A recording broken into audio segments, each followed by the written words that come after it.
अस्सलामुअलैकुम।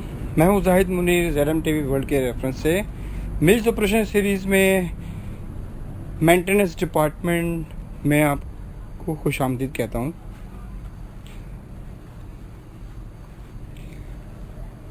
मेरे पिछले लेक्चर्स और गाइडलाइंस जो हैं ज़रम टीवी वर्ल्ड में, प्लीज़ उसको गो थ्रू कर लीजिए, देख लीजिए।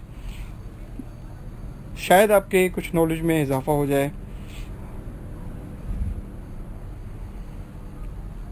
तो किसी काम आ जाए, आपके या किसी और के।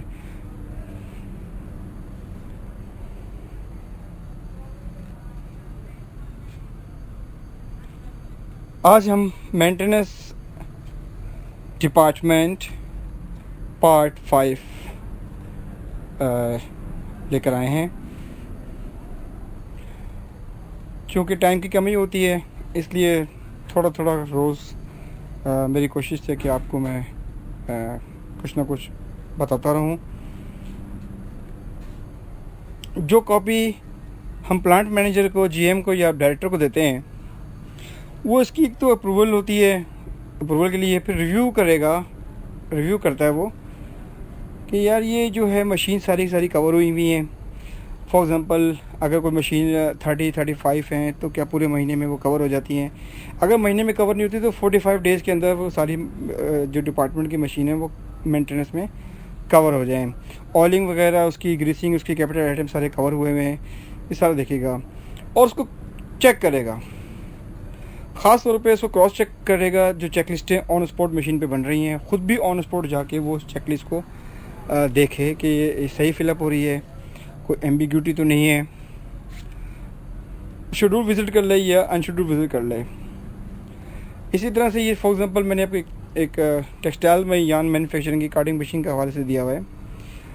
अब जो मेंटेनेंस मैनेजर है वो सारी चीज़ें कवर करेगा, क्लीनिंग शेड्यूल भी बना के देगा। मेंटेनेंस शेड्यूल के साथ साथ क्लीनिंग स्केड्यूल भी डिफाइंड होना चाहिए।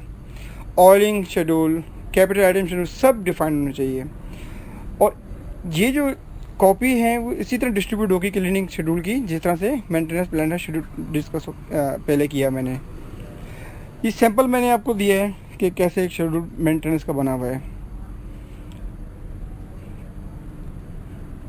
एक डिपार्टमेंट है, उसका ये स्केड्यूल मैंने आपको बता दिया है। दूसरा, कोई अगर ऑयलिंग का स्केड्यूल है तो वो उसका भी सैंपल मैंने आपको अभी आपको स्क्रीन पे आ रहा है, ये भी आपको दे दिया है, तो इसको भी देख लीजिए।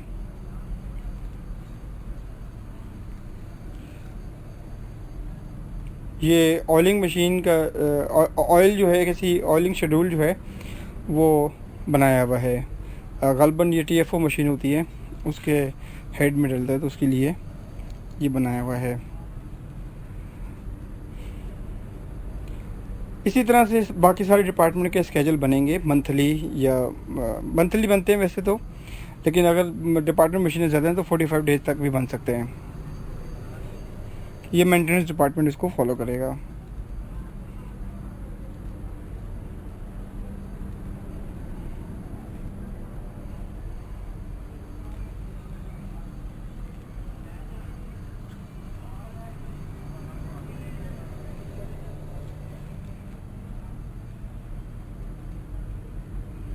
मेंटेनेंस मैनेजर जो है वो फॉलो करे गाइडलाइंस जो मैन्युफैक्चरर ने प्रोवाइड की हुई है।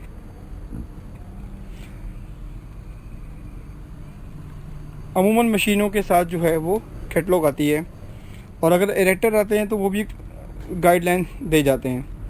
बाहर कैटलॉग जो है वो इम्पोर्टेंट होती है। कैटलॉग जो इसकी ऑपरेशंस जो हैं उसमें जाएं और इसकी जो cleaning schedule, maintenance schedules, changeable items वगैरह तमाम चीज़ें नोट करें।